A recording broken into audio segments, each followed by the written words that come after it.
अरे अरे बाझिनी बहुआ चौखट नीचे बैठौ चौखट नीचे बैठौ हो।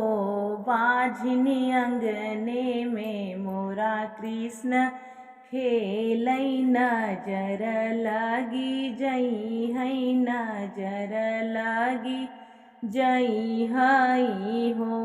बाझिनी अंगने में मोरा कृष्ण खेलै नजर लगी जई है नजर लगी जई हई हो।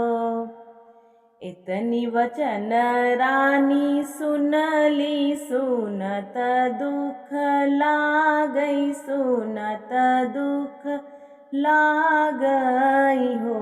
बाझिनी गोड़े मुड़े तानेली चदरिया सोअत घबरावई सोअत घबरावई हो।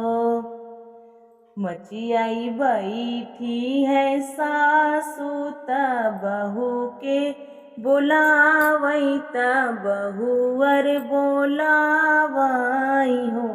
बहुअर कवन संकट तोहरे जियरा सोअत अति व्याकुल सोअत अति व्याकुल हो।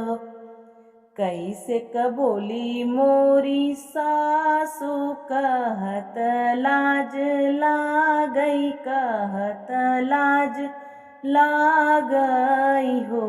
सासू माता यशोदा के द्वारे बिरह बोलिया बोलई बिरह बोलिया बोलई हो। सासू माता यशोदा के द्वारे बिरह बोलिया बोलई बिरह बोलिया बोलई हो।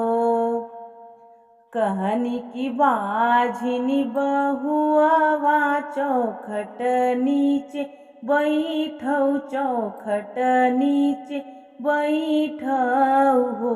बाझिनी अंगना में मोरा कृष्ण खेलै नजर लगी जई है नजर लगी जई हई हो। बाझिनी अंगना में मोरा कृष्ण खेलै नजर लगी जई है नजर लगी जई हई हो। सासु ननदिया के मरलू ननदोई गरी अइलू ननदोई गरी अइलू हो। बहुअर भयने के मारू चटकनवा होरिल कैसे पैबू होरिल कैसे पैबू हो। बहुअर भयने के मारू चटकनवा होरिल कैसे पैबू होरिल कैसे पैबू हो। हाथ गोड़ जोड़ी बहुरिया त सासू के मनवाली त सासू के मनावई हो। सासू एक ही कलंक मोरे माथे ललन नाही पाए ललन नाही पाए नी हो।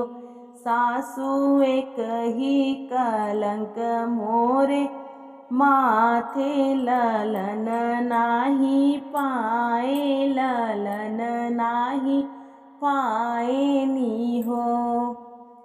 सासु ननदिया के मन ननदोई दुलरई ननदोई दुलरई बई हो।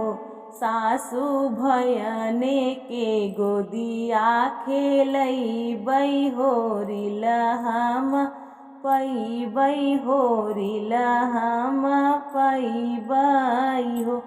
सासू भयने के गोदिया खेलैबै लालन हमहु पैबै लालन हमहु पैबै हो। आजु के नवाए महीनवा त होरिला जनम लेता होरिला जनम लेन हो। सखिया खुश भैली सगरौ महलिया कलंक उनकर छूटल कलंक उनकर छूटल हो।